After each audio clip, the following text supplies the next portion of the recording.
এই দাঁড়াও দাঁড়াও, জৈব যৌগ তোমাদের কাছে এরকম ভৌতিক মনে হয় না?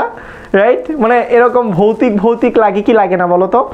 মনে হয় যে পরীক্ষার হলে যদি তুমি বসো, মনে হয় যে এই ঠিক এরকম যেরকম পেছনের মধ্যে সিনটা চলতেছে তোমার মাথার মধ্যে, মনে এরকম সিন চলতে থাকে যে একটা খুব অদ্ভুত টাইপের ভূত যেটা জৈব যৌগ তোমাদের চিন্তার মধ্যে আসলে যে এভাবে অ্যাটাক করে তোমাকে, এবং কোনোভাবেই তুমি এটা থেকে পরিত্রাণ পাচ্ছ না। রাইট, যে এইচএসসির জৈব যৌগ বা এসএসসির যে জৈব যৌগ চ্যাপ্টারটা ছিল, ভাই আমি কোনোভাবেই আসলে এই পার্টটা থেকে আসলে মুক্তি পাচ্ছি না ভাই, যেভাবে হোক আমি জৈব যৌগ থেকে পরিত্রাণ চাই আসলে। সো আমি তোমাদেরকে আজকের এই টাইপের ভূত থেকে রক্ষা করতে পারবো না, বাট আসলে অ্যাকচুয়াল জৈব যৌগের যেই ব্যাপার স্যাপার, যে তুমি যদি হাতে গোনা 15টা সৃজনশীল প্রশ্ন সলভ করতে পারো, আবারও রিপিট করতেছি, হাতে গোনা 15টা সৃজনশীল প্রশ্ন করে যেতে পারো, জৈব যৌগ থেকে 3টা সৃজনশীল প্রশ্ন হুবাহু কমন না পাও, বাট ওই টপিকগুলো থেকে তুমি পেয়ে যাবা। অর্থাৎ আমি যেই 15টা দিচ্ছি, তোমার যদি জৈব যৌগে একটু পড়া থাকে, দয়া করে এই 15টা সৃজনশীল হাতে গোনা পড়ো, এর বাইরে কিচ্ছু পড়তে হবে না। প্রশ্ন ঘুরে ফিরে এই 15টা সৃজনশীল প্রশ্ন থেকে আসবে, এমনকি হুবাহু 100% তুমি এই সৃজনশীল প্রশ্ন থেকে 3টা সৃজনশীল, আমি কি বলতেছি 15টা থেকে 3টা সৃজনশীল প্রশ্ন কমন পাবা। সো চলো প্রথমত আমরা শুরু করি। আসলে প্রথমে যদি বলি, ঢাকা বোর্ড 2023 সালের একটা প্রশ্ন এসেছিল। প্রথমে আমি তোমাকে বলবো, এই যে চ্যাপ্টারটা রয়েছে জৈব যৌগর, এটাকে দুইটা পার্টে ডিভাইড করবা, একটা অ্যারোমেটিক আর একটা নন অ্যারোমেটিক, বা যেগুলো অ্যারোমেটিক টাইপের যৌগ না, অর্থাৎ একটা বেনজিন টাইপের কিছু যৌগ আসে, এটা আসবেই 100%। বেনজিন প্রস্তুতি জানতে হবে, বেনজিনের নাইট্রেশন জানতে হবে, বেনজিনের অ্যালকাইলেশন জানতে হবে, অ্যাসাইলেশন জানতে হবে, বেনজিনের ওজনীকরণ বিক্রিয়া জানতে হবে, এবং বেনজিনের অনুকরণ জানতে হবে বা রেজোনেন্স জানতে হবে। এই জিনিসগুলোর ব্যাপার স্যাপার যদি তুমি জানো, তাহলে বেনজিন থেকে একটা সৃজনশীল প্রশ্ন কমন পাবা। প্রশ্নটা কিভাবে হয়, উদ্দীপকটা দেয় এরকম বেনজিনের প্রস্তুতি থেকে, তারপরে বিভিন্ন রকম যৌগ দেয়, এই যে দেখো নাইট্রেশন দিয়ে দিয়েছে, যে নাইট্রেশন দিয়ে দেয়, তারপরে যে ইলেকট্রনের প্রতিস্থাপন মানে হচ্ছে অনুকরণ বা রেজোনেন্স থেকে প্রশ্ন করে। ঢাকা বোর্ড 2023 সালের প্রশ্ন সলভ করব। এরপরে রাজশাহী বোর্ড 2023 সালের প্রশ্ন, সেম একই জিনিস, আগের যে প্রশ্নটা এসেছিল ঢাকা বোর্ড 23-এ, ওইটাই আসলে রাজশাহী বোর্ড 2023-এ এসেছে। আসলে জাস্ট উদ্দীপকটা, মানে এইটা যে বেনজিনেরও প্রস্তুতি, দেখো এই প্রস্তুতি এখানের মধ্যে এ কিন্তু বেনজিন, বুঝি এই যৌগটা কিন্তু বেনজিন, সেম একইভাবে এটা আরেকটা প্রস্তুত, এ থেকে যে বি করো, এই বেনজিন থেকে এটা হবে নাইট্রোবেনজিন, অলরেডি এটা এ দেয়া আছে আসলে। সুতরাং বেনজিন রিলেটেড জিনিসপত্র আসলে এই যে দেখো, ক্লোরিনের এই যে ফুটন্ত অবস্থায় ক্লোরিনের সাথে বিক্রিয়া সমীকরণ সহ ব্যাখ্যা করো, এসি যৌগের পারস্পরিক রূপান্তর লেখো। সো বেনজিন রিলেটেড জিনিসপত্র যে কয়েকটা টপিকের নাম বলেছি ভালো করে পড়ো, কোশ্চেনগুলো সলভ করো।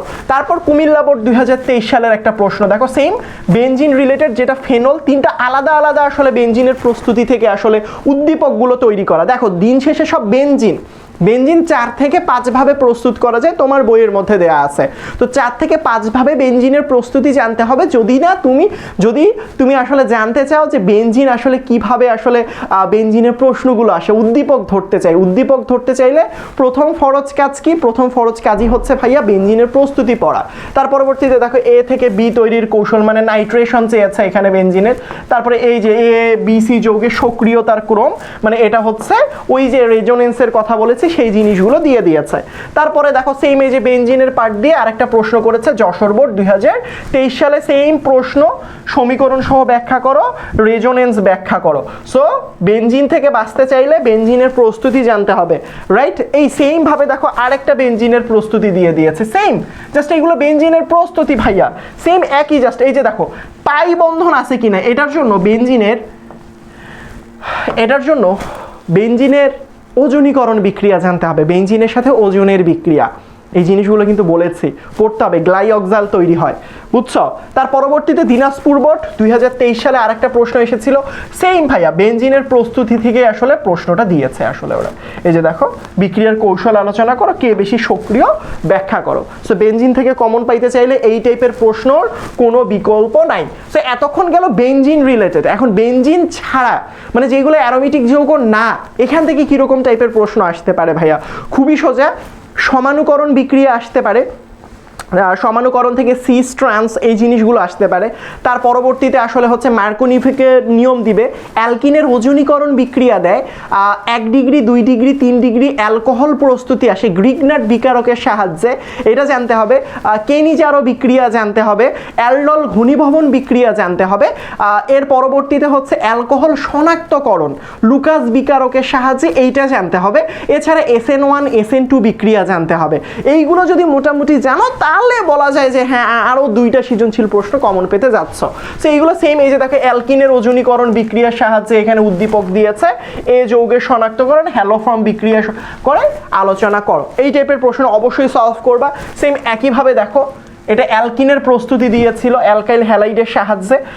তার পরবর্তীতে দেখো এখানের মধ্যে কোনটি অধিক সক্রিয়, মানে আরেকটা জিনিস ইম্পর্টেন্ট, সেটা কি ভাই, এই যে প্রথমে দেখো গ্রিগনাট বিকারকের সাহায্যে পি, মনে রাখবা গ্রিগনাট বিকারকের সাহায্যে 1 ডিগ্রি 2 ডিগ্রি 3 ডিগ্রি অ্যালকোহল প্রস্তুত করা তোমার শেখা ফরজ, এবং অ্যালকোহল শনাক্তকরণ করাটাও তোমার পড়া ফরজ। এছাড়া যদি আমি তোমাকে বলি এই টাইপের যখন তুমি দেখবে এটা ওজনীকরণ বিক্রিয়া O3 দিছে, বেনজিনের ওজনীকরণ এবং অ্যালকিনের ওজনীকরণ খুবই ইম্পর্টেন্ট। এছাড়া কিটোন, বুঝো কিটোন এবং অ্যালডিহাইডের সক্রিয়তার ক্রম পড়বা, মানে কোন অ্যালকোহল কিটোন এবং অ্যালডিহাইড এদের মধ্যে কে বেশি সক্রিয়, কে অধিক তাড়াতাড়ি বিক্রিয়া করতে পারে, এই টাইপের জিনিসপত্র তারা মানে শিখতে হবে, অবশ্যই শিখতে হবে, এগুলো আসবে। তার পরবর্তীতে কুমিল্লা বোর্ডে আসছিল মার্কোনিকভের নিয়ম দিয়ে। সো যে বললাম মার্কোনিকভের নিয়ম দিয়ে মাঝে মাঝে প্রশ্ন চলে আসে, জানতে হবে, পড়তে হবে, উত্তর করতে হবে। আসলে বুঝতে পেরেছো আমার কথা?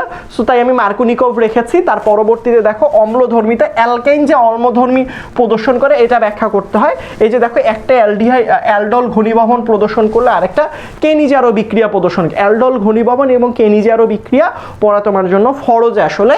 এছাড়া অ্যালকেন যে অম্লধর্ম প্রদর্শন করে এটাও ভালো করে শিখতে হবে তোমাকে, কেমন?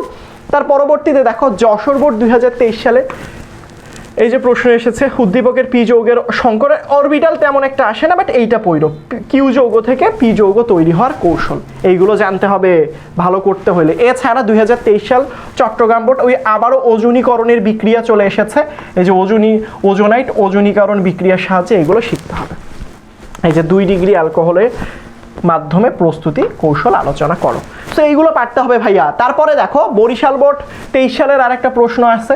সো এই প্রশ্নগুলো তোমাদের শিখতে হবে, কোনটা অপ্রতিসম অ্যালকিন, মার্কোনিকভ, বিপরীত মার্কোনিকভ, জ্যামিতিক সমানুতা, দেখেছো সব কিছু আছে, মার্কোনিকভ, বিপরীত মার্কোনিকভ, সমানুতা, অর্থাৎ কোনটা জ্যামিতিক সমানুতা প্রদর্শন করে কোনটা করে না, এই টাইপের প্রশ্ন শিখতে হবে। তার পরবর্তীতে যদি বলি যশোর বোর্ড 2019 সালের একটা খুব মজার প্রশ্ন এসেছিল, যদিও বা এটা খুব ঝাপসা এসেছে, বাট এই টাইপের 2019 সালের যদি তোমার কাছে বোর্ড প্রশ্ন থাকে এইটা একটু দেখো ভাইয়া, যশোর বোর্ড 2019 সালের প্রশ্ন। আরেকটা কুমিল্লা বোর্ড 2019 সালের প্রশ্ন আছে, এটাও যদি তোমার কাছে গাইড থাকে, টিএনটি সমীকরণ যদিও বা খুব কম আসে, টিএনটি ট্রাইনাইট্রোটলুইন, সো এই টাইপের প্রশ্ন আসতে পারে, একটু পড়ো, কেমন? সো তুমি যদি এই কয়েকটা প্রশ্ন অন্তত সলভ করে যেতে পারো আর তোমার কিচ্ছু লাগবে না ইনশাল্লাহ। হোপফুলি সবাই বুঝতে পেরেছ। পরবর্তীতে যদি তোমাদের পরিমাণগত রসায়নের এরকম 10টা 12টা সৃজনশীল প্রশ্নের সাজেশন লাগে কমেন্টে জানাতে ভুলো না, তোমাদের রেসপন্স পাইলে অবশ্যই এগুলো বানিয়ে ফেলবো ইনশাল্লাহ। সবাই ভালো থাকবা, আসসালামু আলাইকুম, আল্লাহ হাফেজ।